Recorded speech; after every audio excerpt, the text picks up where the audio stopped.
మన దగ్గర బలం ఎంత ఉంది? ఇప్పుడు రాముని మనం జయించగలమా? చూసి రండి అని చెప్పి ఇద్దరు గూఢచారులు పంపిస్తారు. ఆ ఇద్దరి పేర్లు ఏంటంటే శివుడు, సారణుడు అని ఇద్దరు గూఢచారులు ఆయన దగ్గరికి వెళ్తారు. రాముడు దగ్గరికి వెళ్తారు. వెళ్ళి వాళ్ళు ఏం చేస్తారు? మారువేషంలో వెళ్ళి చూస్తుంటారు వాళ్ళ దగ్గర బలం ఎంత ఉంది, ఎంతమంది బాగా బలవంతులు ఉన్నారు, ఎంతమంది వీరులు ఉన్నారు అని. వెళ్ళేసరికి వీళ్ళకి తెలియదు, కొత్త వాళ్ళు కదా, అయినా ఏదో మారువేషం అంటే వాళ్ళే అనుకుంటున్నారు. కానీ విభీషణుడు చూశాడు,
చేతిలో ఇంత చుట్టూ చనిపోతాడు. అప్పుడు రావణాసుడు యుద్ధానికి వస్తాడు. వచ్చిన తర్వాత సంజీవని పర్వతం లక్ష్మణుడు చనిపోయాడేమో రాముడు తీవ్రంగా ఏడుస్తుంటాడు, చాలా ఏడుస్తుంటాడు. తమ్ముడిని పోగొట్టుకున్నాను నేను, ఇంకా నాకు సీత ఎందుకు, ఎవరెందుకు. ఇక్కడ ఒక సెంటెన్స్ చెప్తారు. ఏంటి అంటే అన్నదమ్ములు ఒక చిన్న బంధం గురించి రాముడి నోటితో రాముడు చెప్పినమాట. ఎవరైనా దొరుకుతారు భూమి మీద. ఇప్పుడు ఒక ఫ్రెండ్ పోతే ఇంకో ఫ్రెండ్ దొరుకుతాడు కదా, కానీ ఒక తమ్ముడు పోతే ఇంకో తమ్ముడు దొరుకుతాడా? దొరకడు. వాళ్ళు అదే కలిగిన కూతురు వాళ్ళు ఎక్కడ దొరుకుతారు? కాబట్టి తమ్ముడి కంటే అన్నదమ్ముడు పొక్కుతుడు కంటే మించిన బంధం లేదు, మళ్ళీ దొరకదు. ఏ దేశమైనా దొరకదు. నిజం కదా. ఇవాళ మన వాళ్ళు ఈ దగ్గర పోగొట్టుకుంటారు. ఆస్తుల కోసం అంటారు, లేదంటే వాళ్ళ పిల్లలు ఎక్కువ చదువుకున్నారు, మా పిల్లలు తక్కువ చదువుకున్నారు, లేదంటే వాళ్ళ కొడుకు అమెరికా వెళ్ళాడు, మా కొడుకు ఇక్కడే ఉన్నాడు, పోటీలు పెట్టుకుంటారు అన్నదమ్ములు. పాతకాలం ఏం చేసేవాళ్ళు అన్నదమ్ములు? తమ్ముడు కూతురు నా కూతురు అనేవాడు. మా అమ్మాయి ఏంటి అంత ప్రేమగా చూస్తున్నవాడు. అన్న కొడుకు మా అబ్బాయి అని చెప్పేవాడు. అంత ప్రేమ ఉండేది. అన్నదమ్ముల ప్రేమ అంటే రామలక్ష్మణుల గురించి చెప్పుకుంటాము. ఇక్కడ కూడా రాముడు ఇంకా నేను పోతాను, నేను కూడా చనిపోతాను, లక్ష్మణుడు లేకపోతే నేను బతుకని చెప్తాను. అంత ప్రేమ అయింది. అప్పుడు వీళ్ళలో వాళ్ళు ఒక వైద్యుడు ఉంటాడు. వీళ్ళ దగ్గర ఇంతకు చెప్పాను కదా, వాస్తులో నీడు అట్లాగే వైద్యుడు అంటే ఒక డాక్టర్ అనమాట. మనం ఎక్కడైనా వీళ్ళ ప్రాంతానికి వెళ్తుంటే ఒక టీవీ వెళ్తుంటే ఒక డాక్టర్ ఉంటే మంచిది కదా. అలా వీళ్ళ డాక్టర్ ఉంటాడు. ఎవరు అంటే సుగ్రీవుడి మామగారు, తార తండ్రి. ఇంతకు చెప్తున్నాను, పేరు గుర్తుందా మీకు? సుషేనుడు. ఆయన వైద్యుడు అనమాట. ఆయనకు అన్ని మూలికలు వైద్యం అన్నీ తెలుసు.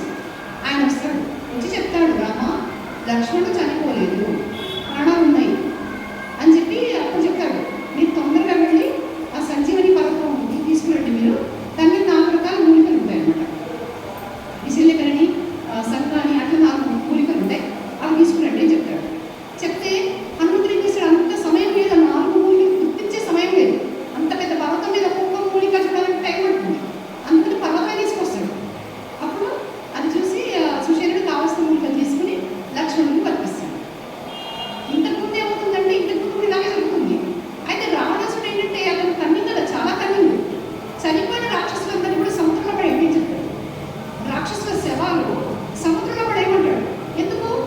ఈ వానరులకు తెలిసిపోతుంది, రాముడి వైపు ఎవరైతే ఉన్నారో రాముడి సేనకు తెలిసిపోతుంది ఎంతమంది రాక్షసులు చనిపోయారు. అప్పుడు వాళ్ళ ముందు మనకు అవమానం కదా, రాక్షసులు ఇంతమంది చంపేసామా అనుకుంటారు, అరే రాక్షసులు ఇంతమంది చచ్చారా అనుకుంటారు. అప్పుడు ఎవరికి అవమానం? రావణాసుడికి.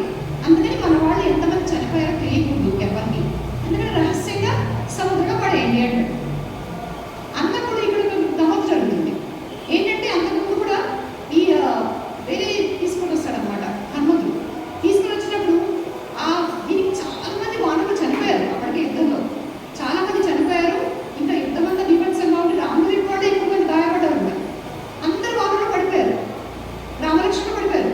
అప్పుడు అతను పర్వతం తీసుకొస్తుంటే ఆ గాలికి వానరులందరూ లేచారు. అంటే బతికించింది, మళ్ళీ ప్రాణం పోసింది. చనిపోయిన వానరులు లేచారు, గాయపడ్డ వానరులు మళ్ళీ మంచి ఆరోగ్యం పొందారు, గాయాలన్నీ మాయమైపోయాయి. మరి రాక్షసులు కూడా బతకాలి కదా, ఆ గాలికి.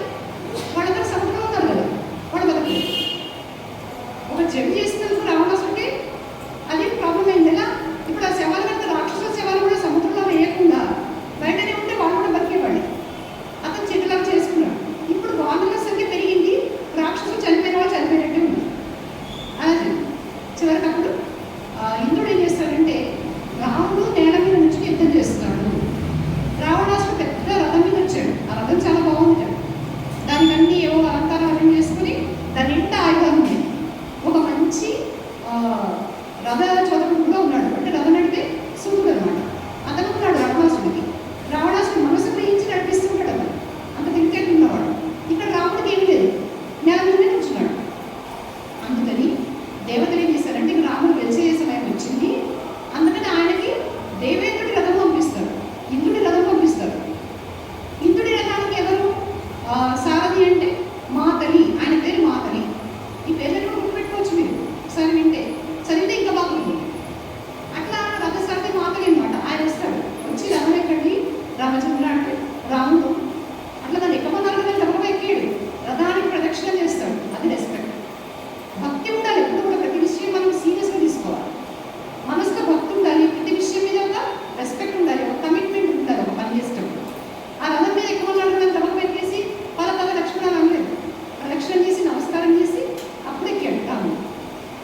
చదివేటప్పుడు.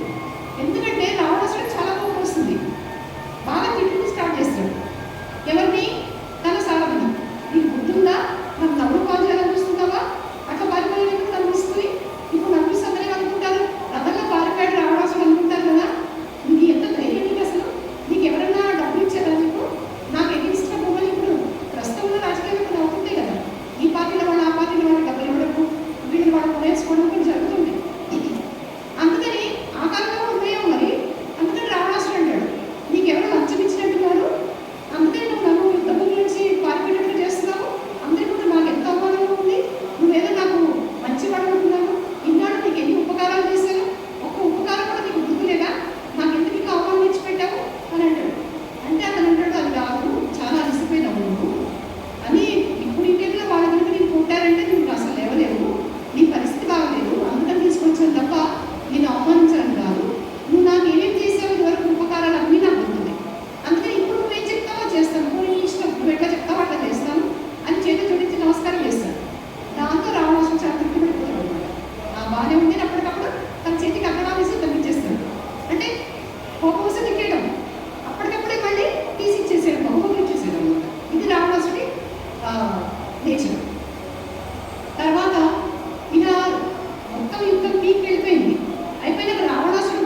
రాజు అనమాట. ఇంగ్లాండ్ రాజు ఎడ్వర్డ్. అతను ఏం చేస్తాడంటే అతనికి ఒక పెళ్లి జరగబోతుంది. నీకు సింహాసనం ఇవ్వదు, నువ్వు రాజు కావడానికి వీల్లేదు, నీకు పెళ్లి కావాలా సింహాసనం కావాలా అంటే అతను ఏమంటాడు, నాకు పెళ్ళే కావాలని సింహాసనం వదిలేస్తాడు. అంటే ప్రజలకు వదులుకున్నట్టే కదా, తనకు ప్రజలు పరిపాలించే బాధ్యత ఉంది, ఆ బాధ్యత వదిలేశాడు. కానీ రాముడు అలా చేయలేదు. తన భార్య గురించి ఆయనకు తెలుసు, వాళ్ళిద్దరి మధ్య ఉన్న అవగాహన ఎవరికి లేదు, మనం ముందే చెప్పేసుకున్నాం ఇది కూడా. కానీ ఇక్కడ ఏంటంటే లోకానికి ఆయన జవాబు చెప్పాలి రాజుగా. కాబట్టి రాజుగా ఆయన తన ఫ్యామిలీ దగ్గర కూడా భయపెడుతుంటాడు, తన బాధపడుతుంటాడు. సీత బాధపడితే రాముడికి ఇంకా ఎక్కువ బాధ. కానీ లోపం ఒకటి ఉంది. ఇప్పుడు అందరికీ తెలిసిపోయింది, సీత అగ్నిప్రియుట, సీతని అగ్నిదేవుడుగా తాగలేడు, అది అందరికీ తెలిసింది. అప్పుడు వీళ్ళందరూ కూడా మళ్ళీ వెళ్ళిపోవడానికి అయోధ్య పెడదాం ఉంటారు. రాముడు ఏమంటాడంటే ఇక టైం 14 ఏళ్ళు గడిచిపోగానే మర్నాడే 15వ సంవత్సరం మొదలు కాగానే మొట్టమొదటి రోజునే భరతుని చూస్తామని మాటించింది. కాబట్టి మనం వేగంగా వెళ్ళిపోవాలి. లేకపోతే భరతుడు ఏం చేస్తాడు, ఆత్మహత్య చేసుకుంటాడు, ప్రాయోపవేశం చేస్తానని చెప్పాడు, లేదా అగ్నిలో దుఃఖాన్ని చెప్పాడు భరతుడు. రాముడి కోసం అందరూ అగ్ని దుఃఖానికి రెడీగా ఉంటారు. అంత ప్రేమ రాముడంటే అందరినీ. రాముడి కోసం అక్కడ ఆయన వనవాసం రాముడిని చెప్పాడు కాబట్టి అక్కడ వనవాసం చేశాడు భరతుడు. రాముడితో పాటే వనవాసం చేశాడు లక్ష్మణుడు. రాముడితో పాటు వనవాసం గురించి అన్ని విధాల దుఃఖాలు పొందింది సీత. ఇంతమంది రాముడి కోసం ప్రాణాలు వదిలేశాడు దశరథుడు.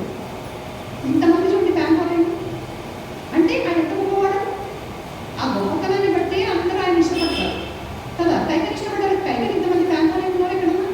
నేను సొంత కొడుకే ఆమె ఆశ్రయించుకున్నాడు. ఎందుకంటే వ్యక్తిత్వం ముఖ్యం. వ్యక్తిత్వం ముఖ్యం. మన గుణగణాలు కూడా మనం అంచనా వేసుకోవాలి. మనం ఏ పని చేసినా కూడా ఈ పని కరెక్టా కాదా, అంతే ఎదుటి వాళ్ళు ఇంట్రెస్టెడ్ అని చేయడం కాదు, మనం చేసేది కరెక్టా కాదా మనసులో అనుకోవాలి. సరే ఇక్కడ విభీషణుడు ఏమంటాడంటే కొద్ది రోజులు మా దగ్గర ఉండండి. ఇప్పుడు విభీషణుడికి ఏంటంటే పూర్తిగా రాజ్యాభిషేకం జరగలేదు, అభిషేకం చేశారు, ఒక రాజుగా అతనికి ఒక అర్హత కల్పించారు. కానీ మొత్తం రాజ్యాభిషేకం జరిగే వరకు మీరు ఉండండి, కొన్నాళ్ళు మా దగ్గర మీరు లంకలో ఉండాలి అని చెప్తాడు. అంటే రాముడు మేము వెళ్ళిపోవాలి, అయోధ్య తొందరగా వెళ్ళాలి, మాకు తొందరగా పంపించేసి అని అంటాడు. అని వానరులకు చెప్తాడు, మీరందరూ కూడా కిష్కి మీద వెళ్ళిపోండి, ఎంతో సహాయం చేశారు అని ఆ వానరులందరికీ కూడా రాముడు విభీషణుడికి చెప్పి సత్కారాలు చేస్తాడు. అందరి వానరులకి ప్రతి ఒక్కరికి పేరు పేరున సత్కారాలు, సన్మానాలు, మంచి మంచి వస్త్రాలు, ఆభరణాలు అన్ని ఇచ్చి గౌరవిస్తాడు విభీషణుడు. చెప్తాడు రాముడు, వీళ్ళు ఇంత సాయం చేశారు, వీళ్ళందరికీ నువ్వు చేయాలి అంటాడు.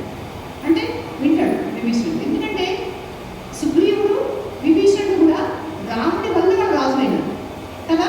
అక్కడ వారిని వధించి అధర్మాలపోయినాడు కాబట్టి, ఇక్కడ రావణాసుడు అదను చేశాడు కాబట్టి, అందుకని ఇక్కడ విభీషణుడికి రాజ్యాభిషేకం అయింది, అక్కడ సుగ్రీవుడికి ఇచ్చాడు. కాబట్టి ఇద్దరు రాజులు ఏమంటారంటే మా రాజ్యం కాదు, నువ్వు ఇచ్చిన భిక్ష, కాబట్టి నువ్వేం చెప్తే అది మేము వింటాము అని ఎప్పుడు ఆయన పాదాలు నమస్కారం చేస్తున్నాం. ఇప్పుడు తీసుకెళ్ళి వెళ్ళిపోండి. ఇంకా అంటే మెల్లగా వాళ్ళందరికీ ఒక ఇదనమాట. వాళ్ళందరూ ఏంటి, వానరులందరూ కూడా, వానరులు రాక్షసులు అందరూ కూడా అయోధ్యకి రావాలనుకుంటున్నారు. రాముడు ఉండే ఊరు ఎలా ఉంటుంది, అయోధ్య చూడాలి మేమందరం, అలాగే కౌసల్యమాతను చూడాలి. ఇంత గొప్ప రాముని, ఇంత మహానుభావుని, పురుషోత్తముని కన్నా కౌసల్య ఎలా ఉందని చూడాలి. ఎందుకంటే అప్పటికే ఆయన దేవుడు అందరికీ తెలిసిపోయింది. ఎలా తెలిసింది, యుద్ధమంతా అయిపోయిన తర్వాత, సీత అగ్నిప్రవేశం అయిన తర్వాత అప్పుడు దేవతలు కూడా వస్తారు. సీతను అగ్నిప్రవేశం చేసిన తర్వాత అగ్నిపతులు వచ్చి చెప్తున్నప్పుడే దేవతలు కూడా వస్తారు. వచ్చి సీత ఏ పాపము ఎరగదు, ఆవిడే మహాలక్ష్మి సాక్షాత్తు, కాబట్టి రాముడు ఆవిడ స్వీకరించాలని దేవతలు కూడా చెప్తారు. మొత్తం అన్ని లోకాలకి సీత ఏంటో తెలుసు. అంటే అప్పుడు రాముడు డౌట్ అడుగుతాడు, ఇది బాగుంటుంది. ఎందుకంటే ఇప్పటిదాకా ఆయన మనిషిని అనుకుంటున్నాడు, అని నీలాంటి వాడు ఇలా చేయకూడదు, నీలాంటి వాడు ఇలా చేయకూడదు అంటే రాముడు అంటాడు, నన్ను ఎందుకు ప్రతిసారి వీళ్ళందరూ అంటారు, నేను ఎవరిని అసలు, నా గురించి నాకు చెప్పండి అని అంటాడు. అంటే అప్పుడు చెప్తాను, శ్రీ మహావిష్ణువు మొత్తం సృష్టి కర్తవి నేనే, ప్రతి దానికి సృష్టి స్థితి లయాలన్నిటికీ నువ్వే కారణం, నువ్వు లేదే ఏది లేదు, సూర్యచంద్రుడికి పళ్ళు అని మొత్తం అంతా వర్ణిస్తారు విష్ణువుని అని, అదే నువ్వు అని చెప్పి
వాళ్ళు వాళ్ళ భార్యలు అందరూ ఉంటారు, స్త్రీలందరూ అక్కడే ఉన్నారు, యుద్ధానికి రాలేదు కదా. కాబట్టి వీళ్ళందరినీ కూడా అయోధ్యకి తీసుకెళ్దామని ఎంత స్నేహం చూడాలి, ఎంత తక్కువ కదా కదా, అందరినీ తీసుకెళ్ళిపోదాం మన అయోధ్య చూపిద్దాం అనుకుంది. అంటే రాముడు కూడా సంతోషిస్తాడు, ఇంకే ఆత్మనే ఎక్కుతారు. వాళ్ళు కూడా చక్కగా అలంకరించుకుని ఆడవాళ్ళందరూ కూడా పుష్ప విమానం ఎక్కారు, అయోధ్యకి చేరుకుంటారు. అయోధ్యకి చేరుకుంటే ఇంకా అయోధ్యకి పోకముందే రాముడు ఏం చేస్తాడంటే హనుమంతుని పంపిస్తాడు, భర్తని చూసిరా, భర్తకి చెప్పు నేను వస్తున్నాను, లేకపోతే ఇక్కడ ఆయన ఇంకేమైనా చేసుకుంటే. ఈయన హనుమంతుడు చాలా స్పీడ్గా చాలా వేగంగా పెట్టాడు కాబట్టి చెప్పి ఇంకొకటి అంటాడు ఆయన, భరతుడు నాకు రాజ్యం ఇవ్వాలనుకుంటున్నాడా లేదా, ఏమో అందరూ మనుషులే కదా. ఇప్పుడు ఆ రాజ్యం 14 ఏళ్ళు తను పరిపాలించాడు, పాదుకలు పెట్టాడు కానీ తను పరిపాలించాడు. కాబట్టి ఆయన ఒకవేళ రాజ్యం తనే పరిపాలించాలని ఉందేమో, అలా ఉందేమో కనుక్కుంటురా, అలా ఉంది అంటే మళ్ళీ ఇచ్చినే నేను అడగ అని చెప్తాడు. చెప్తే హనుమంతుడు వెళ్తాడు, వెళ్ళేసరికి పిచ్చి వాళ్ళు అనుకుంటాడు బాబు, భరతుడు చిక్కిపోయాడు బాగా. ఆయన అంటాడు, వెళ్ళగా చెప్తాడు హనుమంతుడు రాముడు క్షేమం, ఇట్లా ఇట్లా జరిగింది, సీతమ్మని అపహరించాడు రావణాసుడు, యుద్ధం జరిగింది, ఇవన్నీ చెప్తాడు. భరతుడు ఎంత సంతోషపడిపోతాడంటే రాముడు వస్తున్నాడు అంటే అది ఉత్సాహం పడలేకపోతాడు. ఈయన అందరూ ఆయన వెళ్ళి పెడతారు అనమాట. ఈ లోపల రావణులందరూ కబుర్ చేస్తారు, ఎవరికి సుమిత్ర, కౌసల్య, కైకేయి వీళ్ళందరూ కూడా అందరూ అంతఃపురంలోకి వస్తారు రాముడు చూడడానికి ఎదురన్నమాట. తర్వాత రాముడు వస్తాడు, వాళ్ళందరూ ముందు భర్తకి స్నానం చేస్తారు. ఇక్కడ చూడండి రాముడి ప్రేమ ఎట్లా ఉంటుందంటే ముందు భర్తకి చేయిస్తాడు, చేయించి అంతా అలంకరించుకున్న తర్వాత వీళ్ళందరూ కూడా స్నానాలు అవన్నీ చేసుకుని అప్పుడు పట్టబట్టలు కట్టుకుంటాడు రాముడు. ఈ అరణ్యవాసం అయిపోయింది కానీ అంతా చేశాక ఆయన భవనం ఆయన పూర్తిగా రెడీ చేసి పెడతాడు భర్తడు. అప్పుడు ఆయన ఏమంటాడు తెలుసా, ముందు సుగ్రీవుని వెళ్ళమనండి నా భవనంలోకి, సుగ్రీవుడికి అన్ని సౌకర్యాలు కల్పించి నా భవనంలో ఉండమనండి.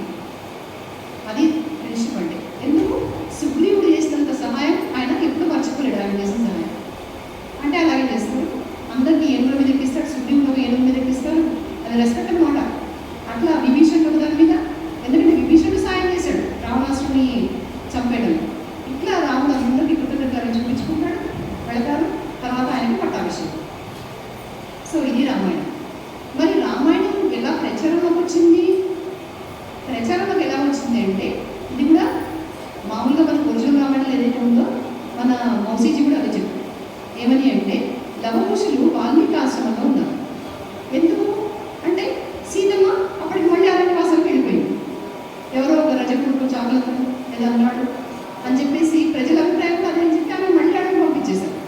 ఆమె అడవికి వెళ్ళిపోయినప్పుడు ఇక్కడ మౌసీజీ చెప్పేది ఏంటంటే ఆమె అంటుంది, నేను ఆత్మహత్య చేసుకోను, ఎందుకంటే ఇంత అపవాలు పడ్డాను కానీ నేను ఆత్మహత్య చేసుకోను, ఎందుకంటే నా కడుపులో ఇక్ష్వాకు వంశం పిల్లలు ఉన్నారు, అంటే ఆ వంశానికి కూడా పెరుగుతుంది, అంటే ఆవిడ కడుపులో ఉన్నారు కాబట్టి నేను నా పిల్లలు చంపుకున్నాను చెప్తుంది. అంటే ఒక తల్లిగా చూడండి, ఆవిడ ఒక స్త్రీ మీద అవమానం అది, ఎందుకంటే ఎవరో ఒకరు తెలిసి తెలియకుండా అన్నాడు. ఈవిడే 10 పిల్లలు అంతలో ఉంది, అయినా కానీ రాముడు తెచ్చుకుని మళ్ళీ రాణిగా చేశాడు అని అనుకుంటారు. ఆ మాట రాముడికి తెలిసింది, అయ్యో నా ప్రజలు ఇట్లా అనుకుంటున్నారా అని ప్రజల కోసం ఆవిడ మళ్ళీ అడగ పంపించేస్తాడు. ఆవిడ అదేంటుంది, నేనేమి చచ్చిపోను, పిల్లలు క్షేమంగా ఉండాలి, వాళ్ళ వంశాన్ని వాళ్ళకి అప్పచెప్పాలి, నేను బ్రతికుంటానని చెప్తాను. అంత ధైర్యం ఉండాలి అని మౌసీజీ చాలా అప్రిషియేట్ చేస్తారు, చాలా ఇష్టపడ్డ విషయం. ఇంకోటి ఏంటంటే రాముడికి చెప్పండి, నన్ను విడిచిపెట్టి రాముడు సంతోషంగా ఉండలేదు కాబట్టి రాముడు బాధపడదు, ఆయన ప్రజల్ని పరిపాలించుకోవాలి, ఆయన రాజు కాబట్టి తన ప్రజలకి నన్ను తీసుకుని వచ్చేసరికి ప్రజలకి నచ్చలేదు కాబట్టి వదిలేశాడు. అంటే ఫ్యామిలీ ముఖ్యమా ప్రజలు ముఖ్యమా, రాజుకి ప్రజలే ముఖ్యం కాబట్టి ప్రజలు జాగ్రత్తగా చూసుకోవాలండి. నాకు రాముడి మీద కోపం లేదు, రాముడు ఎందుకు పంపించాడో నేను అర్థం చేసుకున్నాను అని చెప్పి. తర్వాత ఏంటంటే వాడికి పిల్లలు పుట్టారు, లవకుశుడు. ఆ లవకుశుడు వాల్మీకి ఆశ్రమం ఉండి వాడు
కాబట్టి స్త్రీ మీద ఆధారపడి స్త్రీలు ఎలా ఉండాలంటే గంభీరంగా, డిగ్నిఫైడ్గా, బాధ్యతాయుతంగా, అలాగే వాక్కు కూడా చాలా మృదువుగా